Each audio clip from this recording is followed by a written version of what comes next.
Hi, my name is Sheryl Stedman with Keep Your Eyes Focused on Jesus. Hashtag KYEFOJ. Get your wristbands. Today we have an absolutely awesome devotional for you. We're reading from Jesus Calling for December the 3rd. Do not be surprised by the fiery attacks on your mind. When you struggle to find me and to live in my peace, don't let discouragement set in. You are engaged in massive warfare, spiritually speaking. The evil one abhors your closeness to me, and his demonic underlings are determined to destroy our intimacy. When you find yourself in the thick of battle, call upon my name. Jesus, help me! At that instant, the battle becomes mine. Your role is simply to trust me as I fight for you. My name, properly used, has unlimited power to bless and protect. At the end of time, every knee will bow in heaven, on earth, and under the earth when my name is proclaimed. People who have used Jesus as a shoddy swear word will fall down in terror on that awesome day. But all those who have drawn near me through trustingly uttering my name will be filled with unexpressible and glorious joy. This is your great hope as you await my return. You remember yesterday he was talking about his purposes in our life and how it's all individual to each one. It's all different. I think he's kind of explaining it now. I just love this.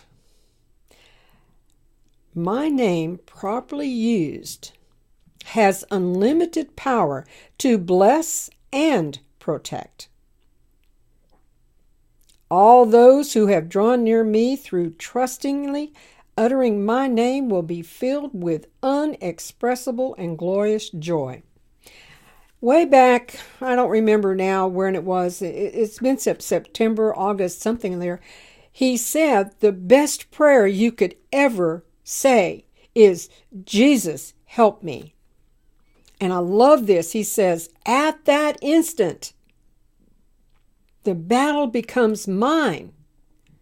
Your role is simply to trust me as you fight for you, as I fight for you. Here's an example. Let's say that you've got a bill due and you have no money to pay it. That's incredible, painful situation to be in. Been there, done that. I have several T-shirts bronzed. They're not even. They're bronzed. They're in the Hall of Honor. Well, let's say that that's your problem. And you just say, Jesus, help me. Now, here's where we lose. Because when we say, Jesus, help me, and I'm speaking from my experience, maybe you can identify with this. I say, Jesus, help me, but I don't get out of the way. I sit there and think, did he hear me? Nothing's happening. Maybe you didn't hear me, Jesus. Jesus, help me. And I'll say it again. And then I'll start doubting. He says, don't be surprised by the fiery attacks on your mind. Oh my goodness, we are being attacked on our mind. That's where the devil fights us. The devil doesn't fight us out in the world. He fights us in our mind. He is telling us that we are defeated. We can't do this. You're not hearing from Jesus. Jesus did not hear you. He has turned your back on you. You are too far gone for him to ever love you again. And this problem you're in, you made this problem and you're going to have to get out of this problem. Sound familiar? Sure does to me. Well, he's saying right here, our job is to, let's see, where is it? To trust me as I fight for you. Well, let's use an analogy. We say, Jesus, help me. And the superhero comes in and he stands in front of us and he says, okay, I'll go to battle for you. We got to sit back and trust him. Whatever happens is up to him. I have started saying this, and it's been about a year since I've been saying this. I'm letting God fight my battles. I don't have to fight my battles anymore. And in fact, I am not a good battle. I don't do them well. I don't do them well at all. So I just say, okay, God, you fight them. And I sit back and I let whatever happens, trusting, having faith that God has come in and he's fighting it.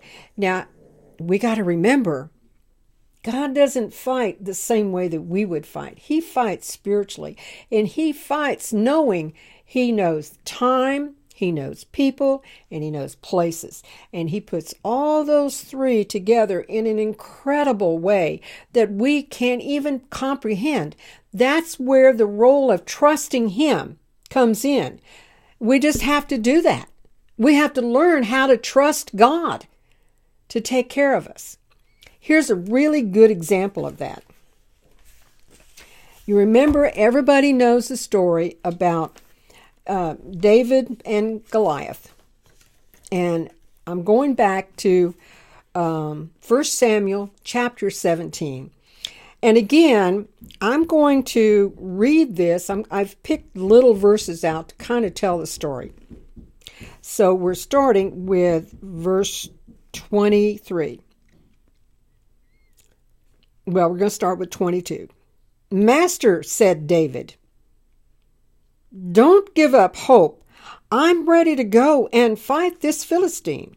Saul answered David, you can't go and fight this Philistine. You're too young and inexperienced. He's been at this fighting business since before you were born. So David says, I've been a shepherd, tending sheep for my father. Whenever a lion or bear came and took a lamb from the flock, I'd go after it, knock it down, and rescue the lamb. If it turned on me, I'd grab it by the throat, wring its neck, and kill it. So then Saul says, okay, go, and God help you. Remember, when it says God help you, that means we really don't believe it, so you got to help him, God, because I don't believe it. So then, he's down talking to the Philistine, and the Philistine says, come on, said the Philistine. I'll make roadkill of you for the buzzards. I'll turn you into a tasty morsel for the field mice. David answered, you come at me with sword and spear and battle as I come at you in the name of God of the angels' armies, the God of Israel's troops, whom you curse and mock. That's how David beat the Philistines. With a sling and a stone, he hit him and killed him. No sword for David. I love this. He says, I'll come at you in the name of God of the angel armies. God of the angel armies. That's what, when he said, Jesus, help me, I will come and fight your battles. This is a prime example. God sent this little boy into this huge giant that obviously could overpower him. But David, God had so many more things for David. Remember I said yesterday in Jeremiah that God said, I have plans for you, and you don't even know what they are. I'm paraphrasing. But God had so many plans for David. And this example of the Philistine is something that set him on his path.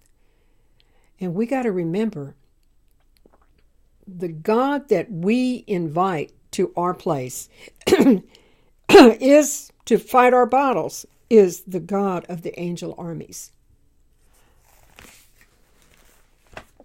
You got anybody else better than that to fight your battles? Can you fight your battles better than the God of angel armies? I don't think so. Give it a try. Try submitting to God and saying, I surrender. I trust you.